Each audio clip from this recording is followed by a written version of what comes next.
Number one reason your small gas engine isn't turning over is because of the carburetor. It's dirty.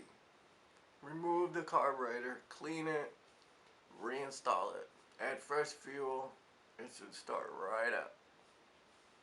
Now, with winter right around the corner, let me know in the comments what type of snowblower you currently have and if it's currently running or not. Subscribe to Outdoors Discount Store for more upcoming videos, and check the links for my eBay store for OEM used parts for your small gas engines. Thank you.